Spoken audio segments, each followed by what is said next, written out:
I'm Brandon Munro. I'm the CEO of Bannerman Energy.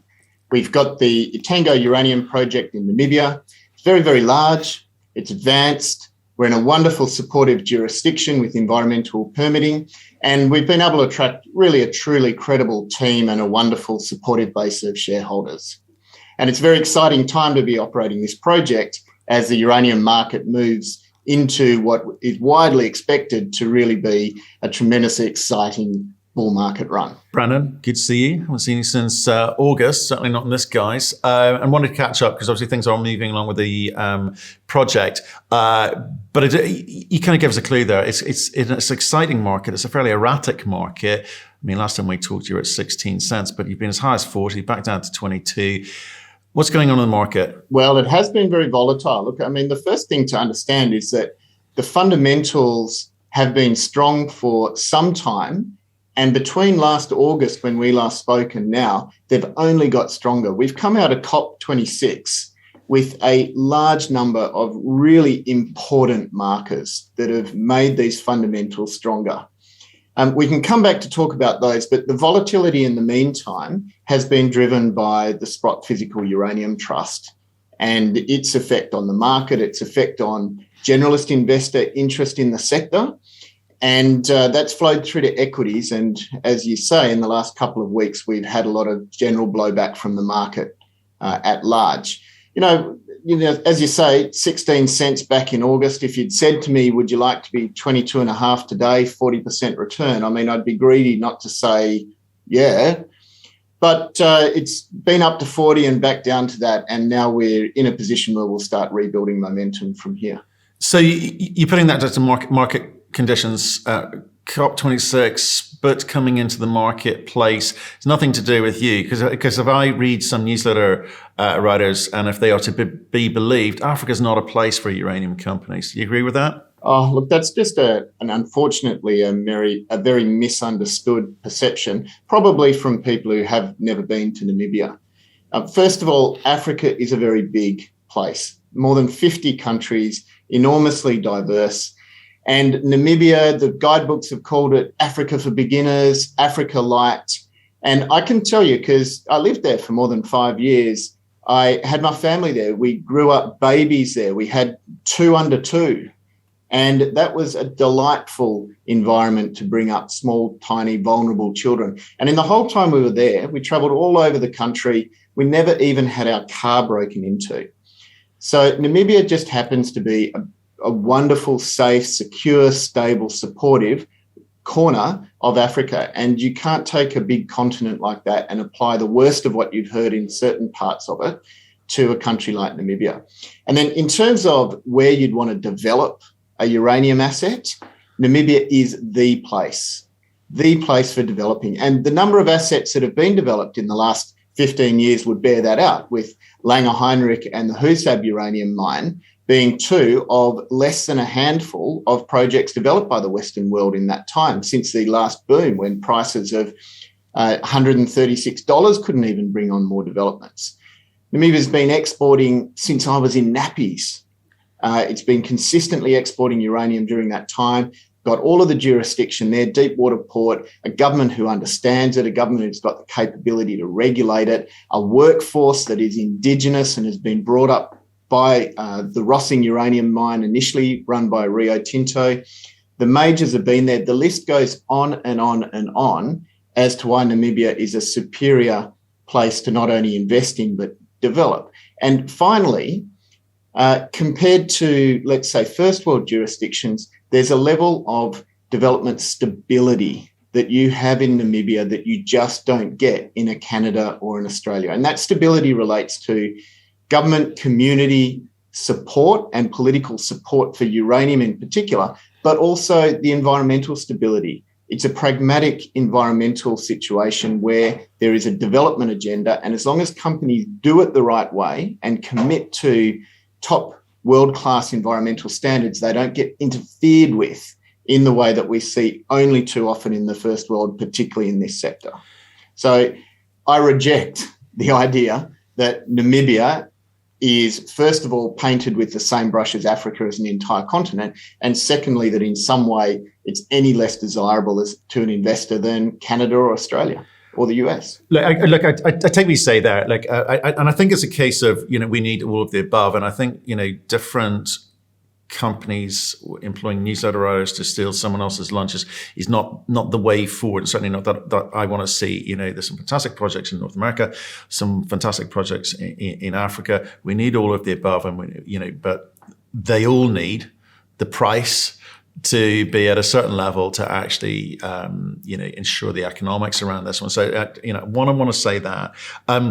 Let's talk about the fundamentals though, because again, there's been a little bit of confusion in the market this week. Some comments made on Twitter and a piece written, which perhaps was a little bit inaccurate in places, and I just want to make sure that new people looking into this space may feel that it's a little bit erratic and therefore be put off by it. But just go through the market fundamentals as you see them in terms of supply and demand. Sure, I'd love to, and I'll use slightly round numbers to make it easier for folks.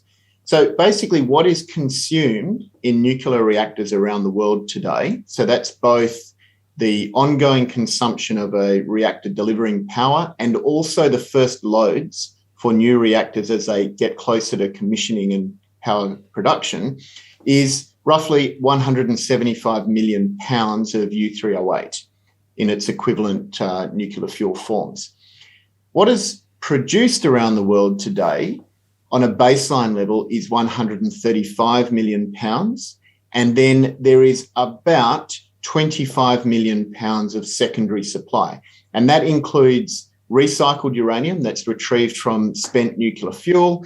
It includes, for example, what's produced by a process called underfeeding. And it includes some limited government reduction supplies of secondary material. So that means that there's a gap. And it's quite a significant gap at the moment, which is being fed as we stand by the reduction of commercial inventories that's held by utilities. And the flip side of that secondary supply or that inventory reduction is that we've now, just in the last year, seen the impact of secondary buying or secondary demand from physical investment funds. And that's the Sprott Physical Uranium Trust that we discussed before, but also Yellowcake, also the newly announced ANU Energy, which is a Kazakh-based physical investment fund. And there's also a number of ways in which hedge funds and other high net worth family office investors can invest directly into uranium, and we've seen that as well. Okay, so bottom line is market thematics still hold strong, and there'll be kind of steady growth in that delta moving forward, obviously with the impact of on supply over the past 18 months or so with COVID and other factors. The story is still strong. So people looking into this from outside, who've not perhaps invested in uranium yet, you feel that the momentum is still there, and there's no reason to be concerned. Oh, absolutely. The momentum's absolutely there. Bear in mind that those commercial inventories can't be drawn down indefinitely. They were developed for precisely this situation. There's a deficit, there's rising prices, you've got competitive buying by a financial investor in the form of Sprott and Yellowcake. And that's why these inventories were built. And the utilities, they want to maintain that buffer going forward. So it might suit them to draw down at the moment when it's hard to get business done because of COVID, but they're going to at some point want to replenish those inventories in addition to buying what they burn. So that's buying the 175 million pounds that I talked about before. And there's a solid demand picture on top of that. Even if you go with the World Nuclear Association's reference case, which is business as usual, assuming that there's none of the huge improvements in public sentiment and political sentiment that we've seen in the last year or so, even that business as usual case still has nuclear growing at a couple of % per annum at a time when uranium supply is going to deplete significantly by the end of this decade. Of the top 10 uranium mines around the world, 4 of them will have closed or run out of ore by the 2030. So there's both of those factors that are really contributing at the moment. And that's why I say it's an exciting time for a very late stage advanced developer like Bannerman to be getting ready to deliver into that. Okay, well, let's get into your project. Because thanks for that kind of market background. If anyone wants to know more about the market background and strong fundamentals, come and join our weekly energy show at Crux Investor. You can download the app onto your phone. Look, Etango 8 DFS progressing to plan. So where are you at? In fact, why did you do it? Because you originally had a massive project, right? And the market were looking at you going, this project is vast. It requires, vast sums of money to actually get this thing up and running. You said, I'm listening to that. Etango 8 is the short-term solution. Is that a fair representation of the thinking? Yeah, that's a good summary. I might use that. Thanks, Matt. But that's yours. But tell us about what you've been doing there, please. Yeah. So for people who don't know the Bannerman story, we started in 2006. Started resource drilling all the way back then, environmental baseline studies from 2008, etc. And that was geared towards the original Etango project, £7.2 million per annum. We took that all the way through to DFS in 2015. Now, that's enough to power 17 to 18 gigawatt scale nuclear reactors. And we started to learn that that's just too big to come into without a significant offtake partner, at least. So we wanted to preserve our independence in the marketplace when it comes to selling our product. And we're also being told by the equity market, as you point out, that you need to be able to walk before you can run. And I think servicing 17 gigawatt scale reactors isn't running. That's sort of sprinting hurdles. And that was just, in hindsight, a bit too ambitious for us. Big CapEx, appropriate for the size, but very big compared to our market cap at the time. So all of those factors led us towards looking at reducing the scale and maintaining the scalability so that we could start small. In this case, it's £3.5 million per annum. And then if the market conditions right, we can scale up. And I might add that I say small, but that's still very large. That's still amongst the largest of the prospective developers in the sector. And that's still enough to service 7 to 8 conventional nuclear reactors. So that is nation-sized in terms of nuclear fleets. And as you've seen, the economics work really well. It's an improvement on the large scale. And that's largely because we've got a lower strip ratio. The ore body starts at surface. And it's still a large mine. It's still 15 years production. It's still more than 50 million pounds that's extracted, with all of the potential to go deeper beyond that initial 15-year mine life as we start to work our way into a global resource of more than 200 million pounds plus satellite deposits that are within trucking distance. So that's a snapshot of the thinking. And so far, as you say, we're just about completing the DFS. That's all going well. We've got Wood, who are running it, who'll be signing it off. We've got a really good technical steering committee, which includes the chap who built the largest uranium mine in Africa and who's been involved in numerous different projects in Namibia. We've got the former managing director of the Rossing uranium mine down the road, who's on our board and our technical steering committee. And we feel like we've really got the right people in the right places to control that budget, control that time frame, and obviously achieve the outcomes that we're after. So hang on, so you've got the guys from Rossing. Obviously, you've talked about Namibia, having produced uranium since you were in diapers, with Langer Heinrich and Rossing, and there are lots of other uranium companies in country. But were those companies making money? Because again, the other thing that's thrown at you guys a lot in Namibia is, well, it's low grade. It's low grade. It doesn't have the grades we do in, say, Canada in the Athabasca Basin. So why would you invest in companies in Namibia? Well, look, there's always two aspects to low grade. You can't just look at grade in isolation of all of the other modifying factors. Low grade to an underground mine is very different to low grade to a conventional open pit. And it's true, we have some of the lowest grades in the world in Namibia, but they've been able to operate profitably, in Rossing's case, for more than 45 years without stop, through all of the dips and the peaks of the uranium sector in that time, including when uranium was $8 a pound. So, and the reason for that, if you look at a Tango, yes, it's low grade, but it's open pit. It's a very low stripping ratio of only 2. It outcrops its surface. The metallurgy is very, very straightforward. It's conventional acid heap leaching.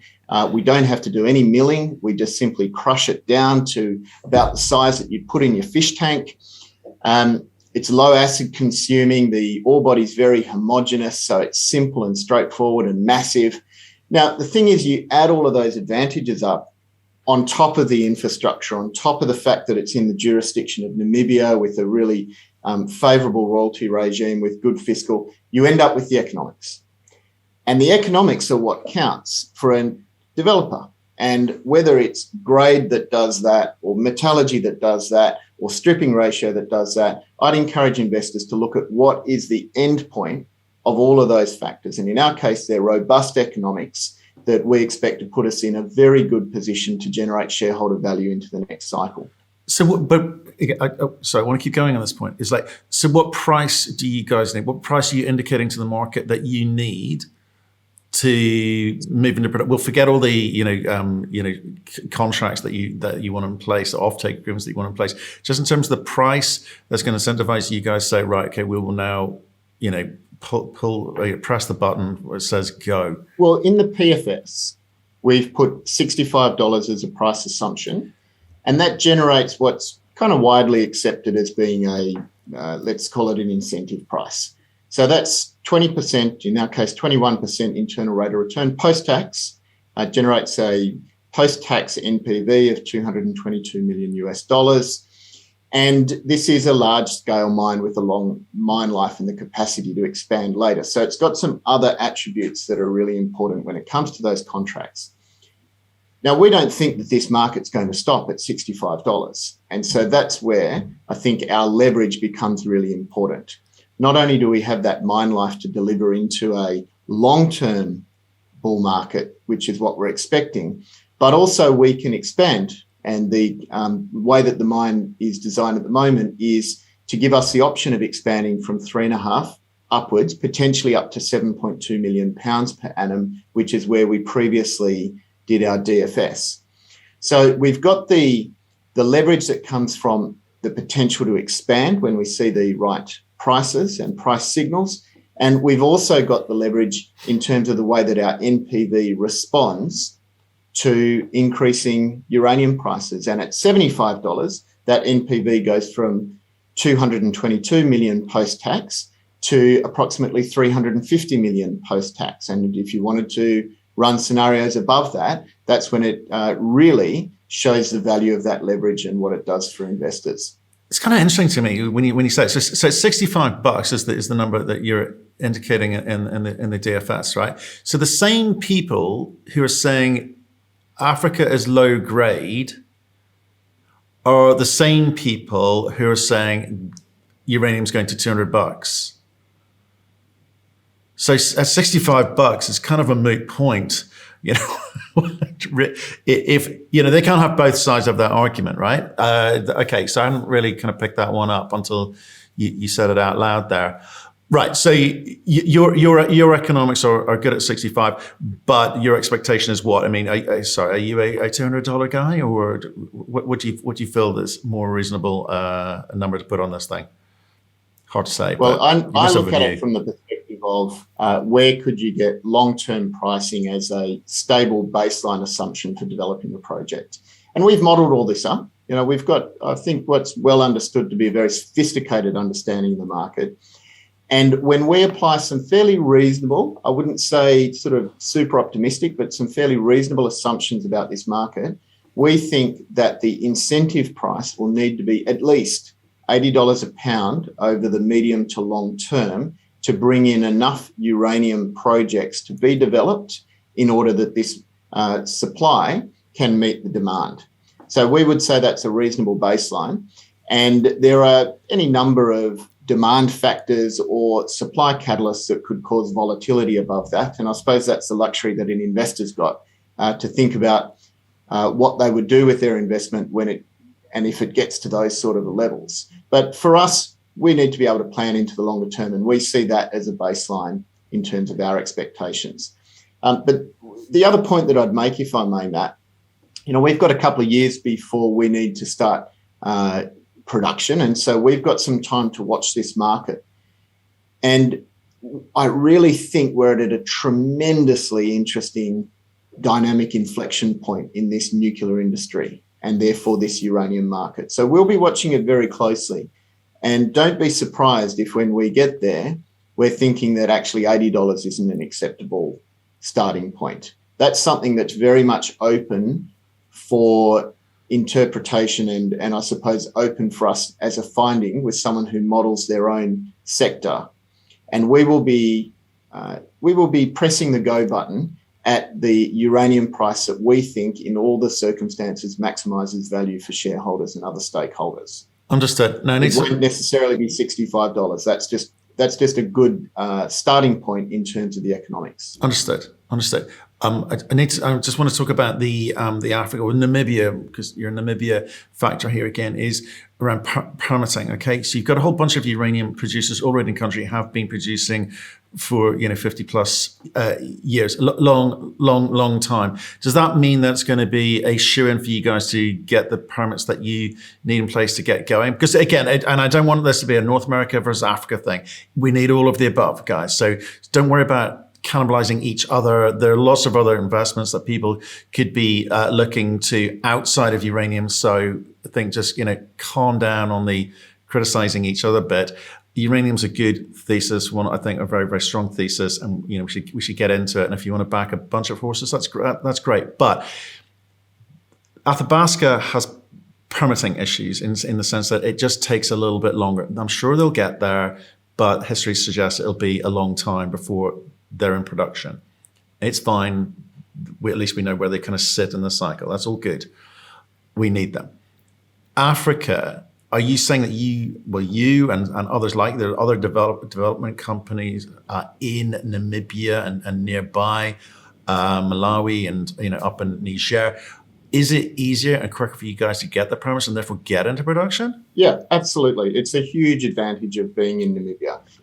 Now, the Namibians, they're not naive. And as I said before, they're capable of regulating well. So companies need to go into that with the right mindset rather than thinking they can enter a country like Namibia and go roughshod or cut corners. And we've always done that.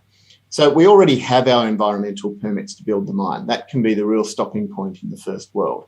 We've got the environmental permits for the linear infrastructure, and we're just in the process now of basically getting the environmental permits for the infrastructure that's supplied to us by third parties, the power and the water. And Namibia's got a mining code that was introduced when they became independent in early 1990s. It's kind of a cross between the West Australian code and the Canadian code. It's been very well tested.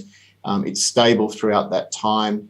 The Ministry of Mines and Energy are competent and they process renewals and they do that. And we've never had any shenanigans that we've had to deal with. And that's not only myself as Bannerman, but, as I said, I've lived in Namibia for a long period of time and I've worked in Namibia since 2009, handling literally dozens of licenses with a company I was involved in before.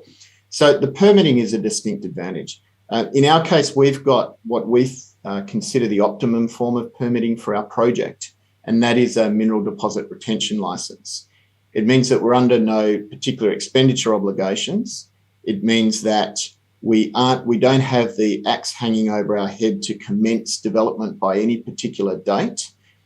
And we can transition that into a mining license when the time is right for us to start mining. And basically what we do is for the retention license, we just needed to satisfy the Ministry of Mines that this mine had everything necessary for a mining license, except the price wasn't right, which was quite easy to do back then. We did that, and now we just need to, when the price is right, show them the price is right, the economics work, and then we would expect that mining license to be granted in a fairly expedited way. Who's funding this thing? Where's the money going to come from for this? Because obviously we're seeing China ramping up. We've talked about this in the Weekly Energy Show. China ramping up. The number of reactors that they're building, and they're going to need to feed that. We're seeing the U.S. is extending the life of a lot of their existing infrastructure. Europe is a sort of mixed bag of in terms of energy, and their energy crisis is being caused by this kind of slight uncertainty in the marketplace. But you've got some very pro-uranium and others perhaps a bit uncertain at this time. But the bottom line is the demand's going up. You got a lot more people interested in this. We've seen the likes of Spurt, and we've seen the other entrants into the marketplace. But these are big numbers that are going to be required to get these companies, development companies like yourselves, into production. Where's the money come from? Is Africa still a China story? Or are there new entrants and new options available to African stories? There's a range of options. So it's our job, I think, to focus on the most conventional financing plan, and that's a conventional financing with contracts that support a panel of bank or a club of bank financiers. But I do believe that there's some options that are likely to produce a better result for shareholders. And one of those is some form of offtake financing. It could be Chinese, but then again, it could be any number of different groups. And whilst China might have quite exceptional penetration into certain parts of Africa, it doesn't enjoy that privilege in Namibia. It has invested in Namibia, but Namibia is quite unique in the uranium world in that it faces China in the same way that it faces the US, in the same way that it faces Russia, in the same way that it faces the UK, Japan, South Korea, India, and so forth. So Namibia has exported uranium to all of those countries, and since independence in 1991 has done a very good job of maintaining political and geopolitical neutrality throughout that.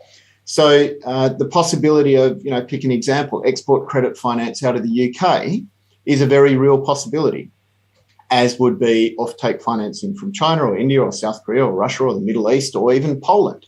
And the fact that we've got the scale to support a nation-building nuclear fleet, as I mentioned, means that there's a number of different potential avenues for financing that would be attractive from an equity holder's point of view.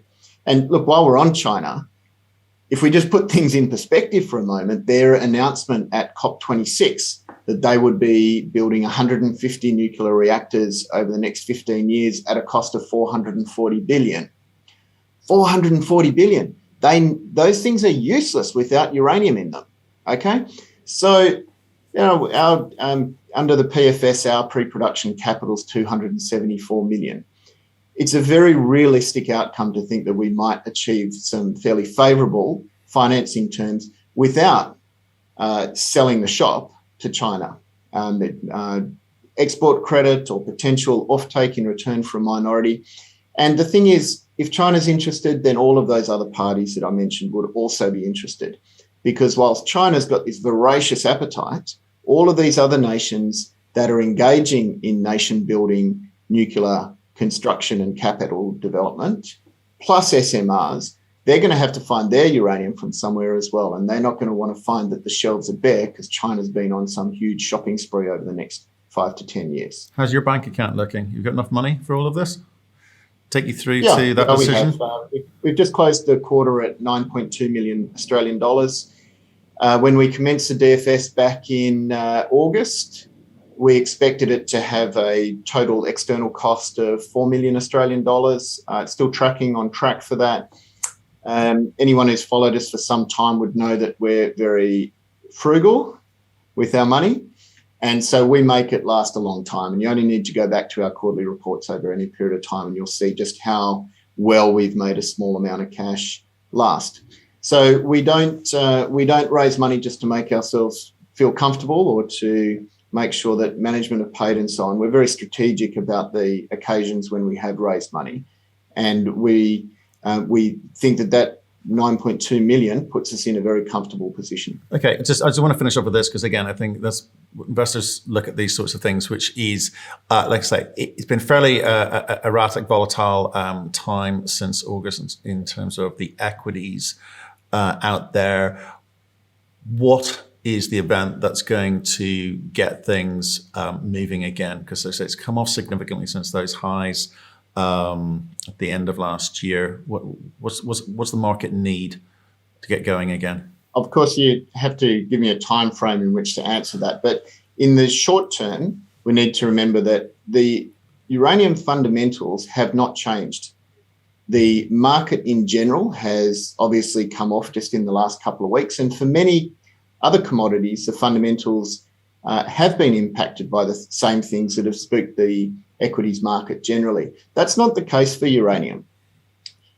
In the very short term, I think what will be a pronounced impact on the sector will be once Sprott has completed its acquisition of the URNM, the North Shore ETF, the pure play uranium ETF. I think Sprott are probably a little bit distracted with that at the moment. It's obviously quite a lot of work for them to do. And once they've completed that acquisition, they'll be in a position to turn their mind back to marketing the Sprott Physical Uranium Trust, which we do know over the last 6 months can have quite a determinative effect on short-term investor sentiment.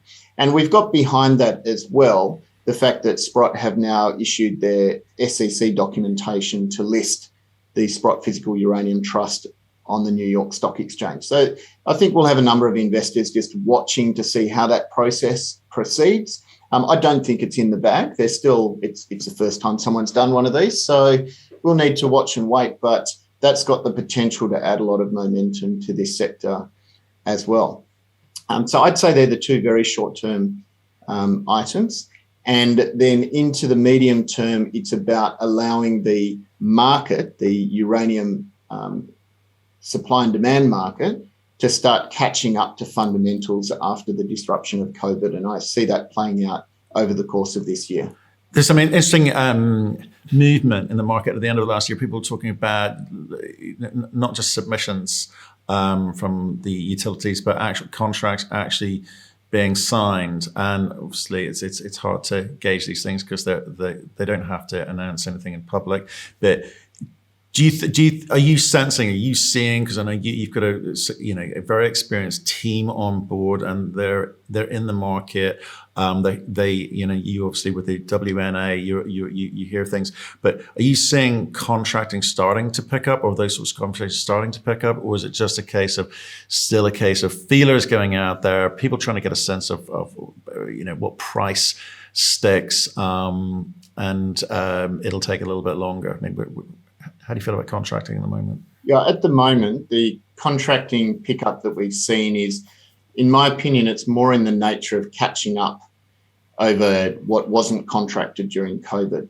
So we did see a slowdown in, let's call it, ordinary course contracting during COVID. It was just harder for everyone to do business. The utilities were distracted by some real pressing emergencies to do with regulations around COVID and how they could continue operating nuclear plants and so on. So far, it's been business as usual with a little bit of a catch-up. I'm not seeing, and we're not hearing, that there's any big lift in contracting at this stage that would then flow down to first-time producers. So we're biding our time on that. And I think any big push towards contracting over the next 6 months, we'd be treating as a bonus. Right. And obviously for people, again, investors new to the uranium space or only joined recently, we've talked about contracting. That's the important bit. That's what companies are looking for, long-term certainty of a price. But most people who are new to it will look at spot price. A spot price circa mid-40s, which is obviously significantly more than it was before Sprott came along, but it's still not enough. You talked about 65 today, possibly even 80. It's got a long ways to go. Again, what's it going to take to drive that spot price up? Because if I look at USX, TradeTech, etc., they're not seeing that anytime soon. It's a relatively simple proposition at the moment, in that we've got reasonable demand for spot that's getting filled in by one of two sources. One is the producers of uranium who only sell into the spot market, and that can either be directly because that's how they sell their uranium, or it can be because they've got off-takers with traders who then effectively sell into the spot market or one of their other mechanisms that they've got for offlaying that product. So the demand has been struggling over the last several years to absorb that direct selling, and that's why we've seen some really improbable, unsustainable spot market uranium prices. Now, demand has picked up, and that's been helped by Sput and Yellowcake as well. A little bit of trading and a little bit of utilities who are realizing that they do need to get closer to buying what they burn. But it still hasn't made an awful lot of impact. And a lot of the material that was purchased by Sput was provided in the form of inventory. So there's a few pockets of utilities who felt that it was a chance to recapitalize. And in many instances, it was traders who, they were sitting on very good profits because they might have accumulated their material in the 20s and now they could sell it in the 40s. So the answer to that in the short term, Matt, lies in that inventory question. At some point, that inventory isn't going to be available anymore. And that's when demand will absolutely overwhelm those primary suppliers of uranium into the spot market, the producers via themselves or the traders. And that's when we'll see uranium price really start to move well through the 50s. I can't give you a time frame on that because it's not particularly visible. And also, when we were speaking in August, if you'd asked me how much uranium Sput would have purchased, I would have given you a fraction of the more than 25 million pounds that they've purchased since then. So it's really hard to give a time frame on that, but that's a signal to watch for. And I think when we see uranium start to push through $50, based on what Sput have been telling the market, that's a good indicator that mobile inventory is now thinned out. Okay, well, I just say anyone listening and watching this, go to the Crux Investor app. We're going to talk about this. Going to maybe help a little bit with some of the misconceptions around numbers this week on the supply side and on the demand side, and we're going to talk about inventory, mobile inventory as well. Lots of things that enthusiasts might enjoy. So go there, Brandon. Thank you very much for coming on the show today. Far too long. We must do it more regularly and sharing your story. And hopefully we'll see you quite soon. What are the just leave me with this? What are the things that we need to look for that you're in control of that Bannerman Energy is going to be doing and delivering this year? So the main thing we're in control of is the DFS. So we will deliver the DFS by the end of the third quarter. That's the timing that we foreshadowed when we delivered the PFS, and it's still on track with that. And the rest for us is business as usual. That's the nice thing about being in Namibia. We don't plan on having any surprises, and we certainly don't expect them. So look out for the DFS, and in the context and the background of that, I think the uranium market will be very interesting by then as well.